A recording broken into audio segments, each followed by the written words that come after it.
say to me. Well, I want to say thank you for joining us. I know that you are very, very shocked by this, as are many people in this community. But Brian Claypool, criminal defense attorney, I think we have to point out a couple of things. One, this man says he's not guilty. Two, owning sex toys is not a crime. You can own all the things, whether it's, you know, shocking nipple clamps and handcuffs and blindfolds. I mean, is there a danger here of possibly taking some of this out of context? Yeah, Jane, this is Ross Harris round 2. We have Ross Harris mania going on again in Tennessee. If you parse everything away, all the evidence you have right now, Jane, is her word against his word. None of the drugs that are found in his home, none of the guns that are found in his own home suggest that he raped her. His defense will be it was consensual sex. Now, let's back up. Jane, would you recommend to a young woman going on an interview to allow a man to pick her up and drive her to his home for the interview? That's not going to help her. Secondly, we don't even have evidence yet, Jane, of whether she went to a rape treatment clinic. Was she tested for being raped? Is there any medical evidence to show that she had vaginal fissures or lesions in the vaginal area? Do we have any of that? Were her clothes ripped? Well, I hate to say it, but they'd also have to look at the anal area, if you know what I mean, because we can't get into the specifics of these allegations because they are so really rough that we can't get into them. Simone Bien, do you have anything to say to Brian Claypool? Yeah, Brian, where do I start? Listen, this isn't a guy, if these allegations are true, who isn't just in the 1% of what he earns, he's in the 1% of rapists, because only 1% of rapists are so purely sadistic that they cause humiliation and pain for up to 3 hours. You are a man, you are not a woman, and I don't know what it's unimaginable. 3 hours of humiliation. Let me say a couple of things. Don't forget Elizabeth Espinoza. Go ahead. You know what? Don't forget, Brian, this woman was drugged. I mean, the fact that at the hotel, Motel 6, allegedly, she was found foaming at the mouth, okay? So if you piece everything together, you're right. Certainly, this man is entitled to have nipple clamps, whatever he wants. A pink leash, sure. Have fun all day long. But when you piece everything together, it makes sense. And clearly, he is innocent until proven guilty, but the math is starting to add up real nicely against this guy. Well, let's go to our Facebook and talk about this. Chris says, it's outrageous. This guy is out on bond. We're going to talk about that because some say he already showed that he was a flight risk when police showed up at his house, what he did. Why is this guy out on bond? Stay right there. So many comments on Facebook. I also want to hear from you at home. Give me a holler. We'll be back in a second. When deputies went to Giannini's home to investigate the rape, they found illegal prescription pills and guns. He was arrested on drug charges and had an expired DeSoto County Sheriff's ID and badge, $1,600 in cash, and a passport in his pocket.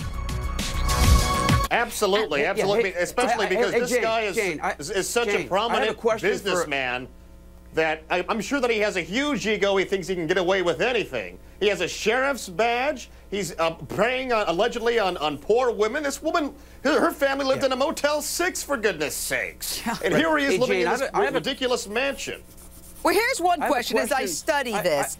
It says here, okay, he made her this drink, this orange push-up, I don't know what that is, and told her the drink would taste like a pop-up. I don't know what that is either. Maybe I haven't been around enough. Okay, this guy then allegedly made her drink it, and she told him she was ready to go home. He told her, this is according to the allegations in this document, no, you're not. He grabbed the victim by her hair, kissed her. He then told her she tastes like cigarettes. He made the victim go to the pool house to brush her teeth and wash her mouth with soap. And my question is, hold on. Right. Why didn't she try to flee at that moment in time? That's the one thing that stands out to me. Jane, she was drugged up, thank you. I was gonna ask Elizabeth and Simone this question. If you were in this man's house and he was doing that to you, and he said, hey, your breath smells like cigarette, can you go brush your teeth and get some mouthwash? Wouldn't you run for the front door? Wouldn't you? Brian, you know I what? tell you what, any woman who has come from any kind of abuse, I'm not saying this is her story, but any woman who has had any kind of abuse in her background, any kind of sexual assault, will not have the same responses that a person who hasn't had that kind of abuse have. They will freeze. They won't have the normal response of fight or flight. We also have a woman who is completely, as we were saying earlier, living in a motel. She is desperate for work. So add the two together. And I'm sorry, but she's there. Maybe she knew. And Simone, to add to that, and Brian, to answer your question. One at a time, please. Go ahead. She is in his kingdom. Think about that. This man is much bigger than her. I mean, how many times do you hear of women saying, I was trying to figure out a way out, but I had to kind of go with the plan until I could find a way to run out. She doesn't know where the exit is. It's her first time at this house. Look, I want to go to the phone lines. Hold on a second. Let me go to the phone lines. Denise, New York, I'd love you to weigh in. Thanks for your patience. Denise, New York.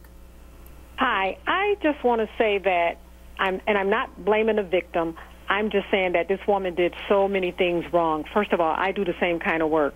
I'm not going to no one's house. I have mace, and I also have a phone with my hands on 911 because he can't say it is his word against hers. She went with him freely to his home. And just because he lives in a mansion doesn't mean that he's crazy. I just think that she did so many things to put herself vulnerable. And I understand she's desperate for work, but we as women have got to use wisdom. That is how come things keep happening to us, because wisdom go out the door. I feel sorry for her, but she should have used wisdom. Well, what should she have done differently? Denise? I wouldn't have never went to his house. He couldn't have never came and picked me up. And if he insisted on I'm coming to his house, I would have said, well, I work with my husband. Hold on a second, though. I mean, if you're going to be working at somebody's house cleaning and doing office work, you got to go to their house at some point. I mean, this guy presents. You have to understand, not the first he is time. like the king of the neighborhood. He's sold his firm to another even larger firm 2 years ago, undoubtedly for many millions of dollars. That was just 2 years ago. He still owns the moving company Pack Rat. He lives in a lavish estate. He drives a Lamborghini, and neighbors say nobody saw this coming. Very surprising, very surprising. I've always known Mike as a wonderful businessman, and I've been to his property and his home many, many times, and I'm pretty flabbergasted.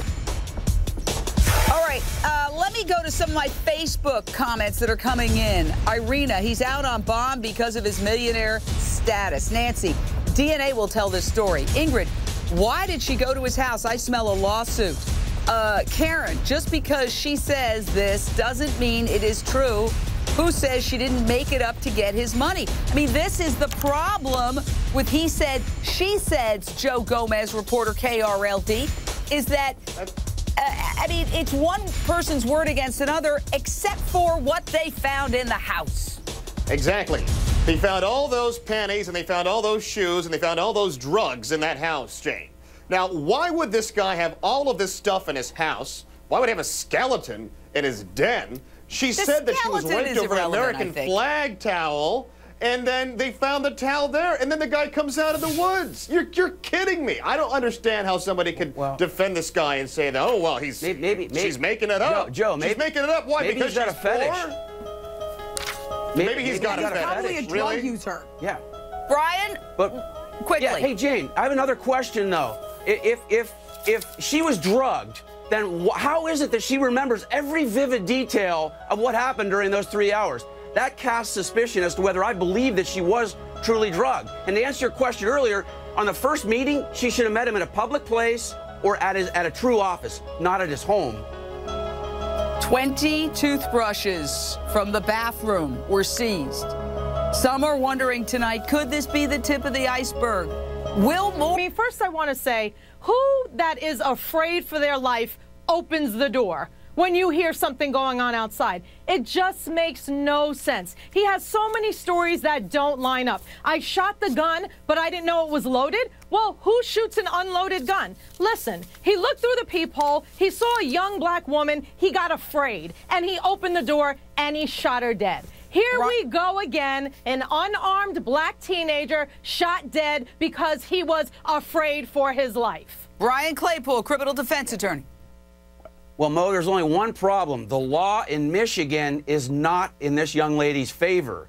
The Castle Doctrine in Michigan, in fact, the law changed a few years ago. The burden is on the prosecution to show that this man did not have a reasonable fear that there was going to be a serious criminal attack upon him. The burden's on the prosecution, not on him. So unless this DA can step up and give us some evidence to show that a reasonable person in this man's shoes at 4:30 in the morning with pounding on the front door, pounding on the side door, would not be in reasonable fear of his life. Sure, it's an uphill battle, and they're likely to lose. Sure, and listen, here's the evidence. I hear you about that the burden is on the prosecution. Sure, normally the burden is on the prosecution to prove it. But you will have a very strong case in this instance for a man who could have gone and gotten his phone and made a phone call prior to shooting the victim. Remember, she is a victim. She was shot in her head, in her face. So then, after he shot her, he managed to find his cell phone to make the phone call to the police. He couldn't have done that before? Here's the evidence. Well, not just that, but keep in mind here that he was in a secure, safe place. But, Brian, he was in a secure, safe place. He didn't have to open the door. Exactly. If you're really afraid, why do you open the door? Why do you expose yourself? So, guess what? You're right. The burden may be different in this direction, but there it is. He already testified that he opened the door. There it is. Done. And at what point is banging on the door a threat? At what point is banging on the door a threat? This guy's really going to have problems when Halloween comes round, quite frankly, because as far as I can see, this girl did nothing wrong, and he was merely annoyed that he was woken up from his beauty sleep. But there are factors here that have to be considered. The fact that she was intoxicated, she had had a car crash that involved no other moving vehicle. She crashed her car into a parked car in a tree. But the interesting thing is, while a lot has been made about her being intoxicated, they reportedly did not take a toxicology test on him. Did they not treat him as a suspect when cops got to the scene? We're going to debate that